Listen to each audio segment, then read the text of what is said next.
کسی ذکر میں بجزے خدا اور کسی خاموشی سے بجزے فکر و روز، جزا کوئی خیر و خوبی نہیں ہے۔ دنیا کی زندگی مختصر ہے اور تیری عمر تو مختصر تر ہے، لہٰذا تیرے لیے بہت ہی کم باقی رہ گیا ہے۔ جو شخص اللہ کے پاس کوئی چیز امانت رکھتا ہے تو اللہ اس کی حفاظت فرماتا ہے۔ جہاں تک ممکن ہو لوگوں سے دور رہو تاکہ تیرا دل اور نفس پاکیزہ رہے۔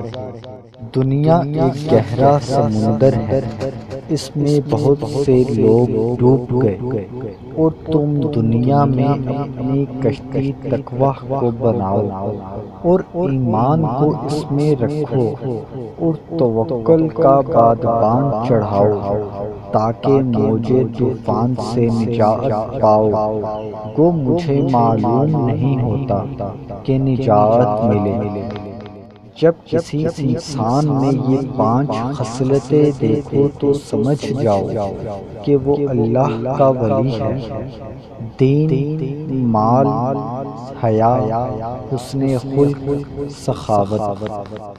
خاموشی دانائی کی علامت ہے، مگر اس پر عمل کرنے والے بہت کم ہیں۔ اگر دنیا کو آخرت کے عوض میں دے ڈالو گے تو دونوں میں نفع میں رہو گے، آخرت کو دنیا کے بدلے میں دو گے تو دونوں میں نقصان رہے گا۔